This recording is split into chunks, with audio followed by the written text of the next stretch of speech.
नमस्कार, माय माउली हिंदी समाचार में आपका स्वागत है और मैं हूं शेख इस्माइल। आइए हम हार से निराश हुए बिना स्वयं को जनसेवा में समर्पित करें। उन सभी को विशेष धन्यवाद जिन्होंने कांग्रेस पार्टी की जीत के लिए कड़ी मेहनत की। खानापुर विधायक वेदमा भोज्जू पटेल, सांसद उम्मीदवार आतराम सुगना, आदिलाबाद विधानसभा प्रभारी कंदी श्रीनिवास रेड्डी। जितना स्वाभाविक है ये लोगों के बीच है। आतराम सुगनका, आदिलाबाद कांग्रेस सांसद उम्मीदवार आतराम सुगनका ने कहा है कि चुनाव जीतना स्वाभाविक है और अगर वो हार भी गए तो वो हमेशा आदिलाबाद संसद के लोगों के बीच रहेंगी। वो बुधवार को जिला केंद्र के कंदी श्रीनिवास रेड्डी प्रजा सेवा भवन में आयोजित एक मीडिया सम्मेलन में बोली। उन्होंने कहा है कि अपनी शिक्षण नौकरी से इस्तीफा दे दिया और लोगों की सेवा करने के संकल्प के साथ एक बड़ी महत्वाकांक्षा के साथ राजनीति में शामिल हुई। उन्होंने कहा है कि जीतेंगे तो उदास नहीं होंगे, हारेंगे तो भी उदास नहीं होंगे। उन्होंने कहा है कि वो उनकी समस्याओं के समाधान के लिए काम करेंगे और कहा है कि सांसद के रूप में सफल होने के बाद जनसेवा और क्षेत्र में विकास के लक्ष्य के साथ राजनीति में आए। उन्होंने कहा है कि अब वो बिना हारे जनता के बीच रहेंगे और जनता की आकांक्षाओं के अनुरूप काम करेंगी और कहा है कि हमने चुनाव में कड़ी टक्कर दी है और हम जनता के फैसले का सम्मान जरूर करेंगे। मंत्री सीतक्का, टीपीसीसी के प्रदेश महासचिव सत्तू मल्लेश, जिला अध्यक्षों, विधानसभा क्षेत्र प्रभारियों, खानापुर विधायक भोज्जू पटेल और पूर्व विधायक, पार्टी नेताओं, कार्यकर्ताओं और प्रशंसकों ने जिन्होंने चुनाव में उनका हर तरह से समर्थन किया, उनका विशेष आभार व्यक्त किया। उन्होंने मतदाताओं को धन्यवाद दिया और उनका समर्थन किया। खानापुर विधायक वेदमा भोज्जू पटेल ने कहा है कि संसदीय चुनाव में हार के बावजूद ये कांग्रेस की नैतिक जीत है। उन्होंने कहा है कि हम जनता के फैसले का सम्मान करेंगे, हम इसका स्वागत करेंगे इस विचार के साथ कि महिलाओं को पुरुषों के साथ साथ राजनीति में भी आगे बढ़ना चाहिए। कांग्रेस पार्टी नेतृत्व ने एक आदिवासी महिला आतराम सुगनका को टिकट आवंटित किया। उन्होंने कहा है कि सभी समूहों के प्रयासों से कांग्रेस को आदिलाबाद संसदीय क्षेत्र में इतने वोट मिले हैं जितने पहले कभी नहीं मिले। हम सभी को लगता है कि ये उनकी सबसे बड़ी सफलता है। उन्होंने भाजपा नेताओं को सलाह दी है कि वे जश्न न मनाएं बल्कि आमिरों के बजाय सार्वजनिक सेवा के लिए खुद को समर्पित करें।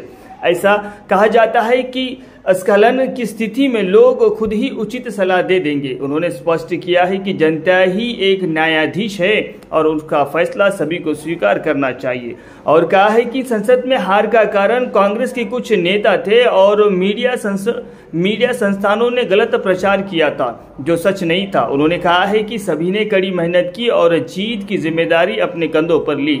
लोकतंत्र में मीडिया की अहम भूमिका है।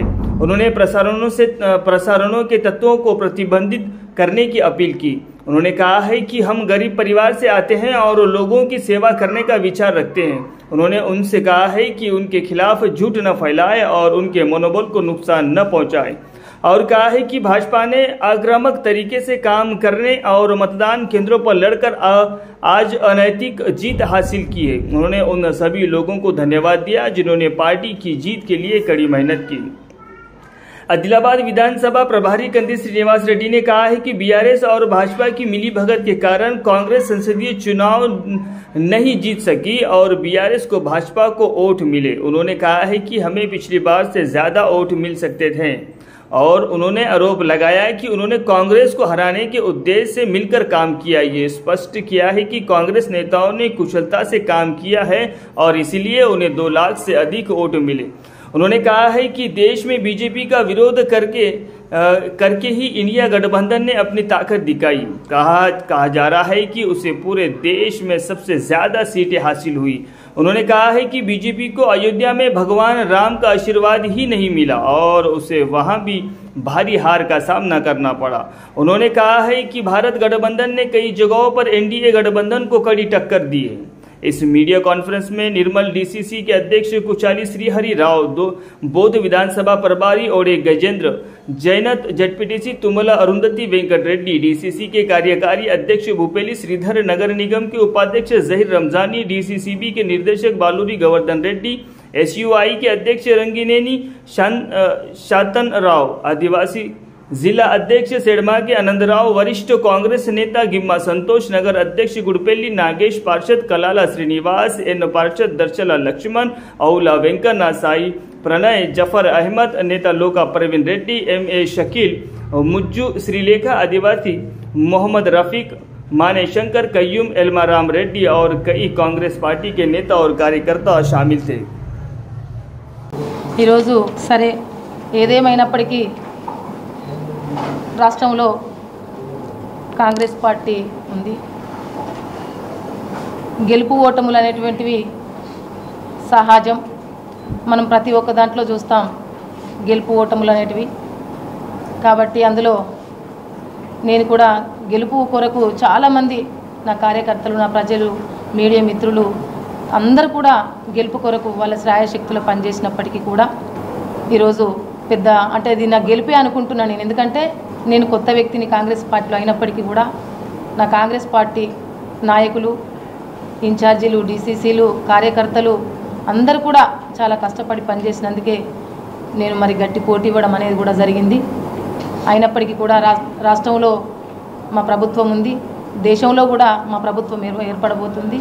ఈ దేశ ప్రజలకి మేము ఏదైతే అనుకుంటున్నామో కాంగ్రెస్ పార్టీ నుంచి తప్పకుండా కాంగ్రెస్ పార్టీ ఏవైతే 6 పథకాలను ఏర్పాటు చేసిందో ఆ పథకాలు ప్రజల వద్దకు వెళ్ళే విధంగా నిత్యం ఎప్పుడు ప్రజల వద్దనే ఉంటూ ప్రజల సమస్యలోనే భాగస్వామిని అవ్వడానికే నేను నా ఉద్యోగానికి కూడా రీజన్ చేసి రావడం జరిగింది. నా ఇంట్లో నా తల్లిని ఎంత ప్రేమిస్తానో నేను ఈ ప్రజలను అందరినీ కూడా అదే విధంగా ప్రేమిస్తాననేసి కూడా తెలియజేస్తున్నాను. ఎప్పుడు కూడా నేను చచ్చే వరకు ఇప్పటికీ కూడా ఇదే పార్టీలో ఉంటూ చనిపోయేంత వరకు కాంగ్రెస్ పార్టీలో ఉంటూ ఈ ఆదిలాబాద్ పార్లమెంటు నియోజకవర్గ ప్రజలకు అందరికీ అందుబాటులో ఉంటూ ఈ ప్రజల సమస్యలను అంటే ఒక ఎంపీగా ఉంటే వాళ్ళ సమస్యలను పరిష్కరించే విధంగా ఒక పోరాటం చేసేదాన్ని. ఇప్పుడు ప్రజల పక్షాన ఉంటూ ప్రజల గొంతుకగా ఎల్లవేళలా ప్రజలకు అందుబాటులో ఉంటూ తప్పకుండా పనిచేస్తాననేటువంటి గొప్ప ఆశయంతో ఉన్నాను. ప్రజల ఆశీర్వాదం ఉంది.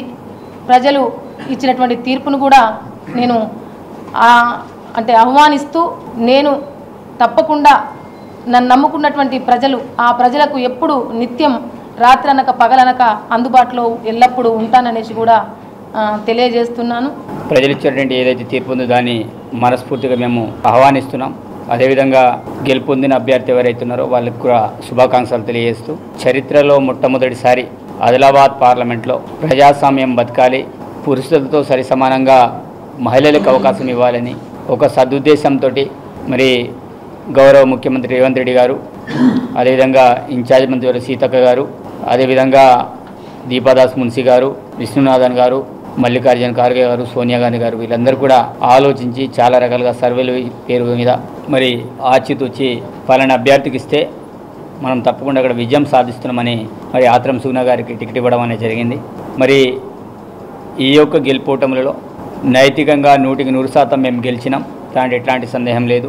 అందరికీ తెలుసు భారతీయ జనతా పార్టీ ఏ రకంగా ఓట్లని డైవర్ట్ చేసుకొని మరి ఏ రకంగా ప్రజల్ని రెచ్చగొట్టేసి ఒక మత రాజకీయాలు చేసుకుంటా అల్లార్లు చేసుకుంటా మరి ఒక్కొక్కరిని భయపెట్టించుకుంటా వాళ్ళందరూ కూడా ఓట్లను అడగడం అనేది జరిగింది. మీకు ప్రజలు తీర్పు ఇచ్చారు. ఈ తీర్పులో మీ యొక్క భాగస్వామ్యం ఏంటిది? ఆదిలాబాద్ జిల్లా ఆదిలాబాద్ పార్లమెంట్లో గతంలో ఎంపీగా మీరు చేశారు. మరి గతంలో మీరు చేయకపోయినప్పుడు కూడా మరి ఇప్పుడు ఇంకొకసారి ప్రజల అవకాశం ఇచ్చారు. ఇచ్చిన అవకాశాన్ని మరి ప్రజల వైపు అభివృద్ధి ఏ రకంగా చేస్తారో దాని మీద కాన్సన్ట్రేట్ చేస్తే బాగుంటుంది. కానీ గెలిచామనే అహంకారంతో విరిబిగితే అది ప్రజలు కూడా ఏ రకంగా సమాధానం చెప్పాలో అది చెప్తారు. భూస్థాయిలో మా ఇన్ఛార్జ్ మంత్రివర్యులు అయితే సుమారు 50-60 సార్లు మీటింగ్లను సమావేశాలను ఏర్పాటు చేసుకొని ప్రతి ఒక్కరిని కూడా దిశానిర్దేశం చేయడం అనేది జరిగింది.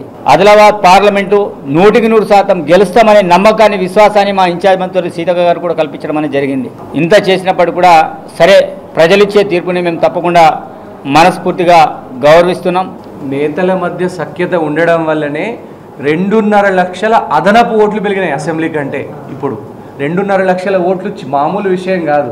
ప్లస్ ఇంకొకటి మేము ఓడిపోవడానికి ప్రధాన కారణం బీఆర్ఎస్ వాళ్ళు దగ్గరుండి వాళ్ళ ఓట్లను బీజేపీకి ఓట్లేయమని చెప్పారు. కాంగ్రెస్ పార్టీని ఓడించాలన్న ఏకైక లక్ష్యంతో మా ఆదిలాబాద్ పార్లమెంట్ పరిధి మొత్తంలో ఈ విషయం జరిగింది. బీఆర్ఎస్ వాళ్ళే ఎమ్మెల్యేలు కూడా, బీఆర్ఎస్ 2 ఎమ్మెల్యేలు కూడా మాకు ఏకపోతే ఏకపోండి, బీఆర్ఎస్కు, కానీ మీరు మాత్రం బీజేపీకైనా వేయండి అని దగ్గరుండి ఓట్లు వేయించడం జరిగింది. నేతల మధ్య సఖ్యత. ఇంకోటి, సీతక్క గారు సత్తుమల్లేష్ గారు కనుక ఇంత కోఆర్డినేషన్ చేయకపోతే కనుక మాకు 2.5 లక్షలు వచ్చేవే కావు. సో ఏంటంటే ఇవి యువత ఒక్కసారి ఆలోచన చేసుకోవాలా. ఒక్క ఉద్యోగం సృష్టించలేదు గత 10 ఏళ్ళల్లా.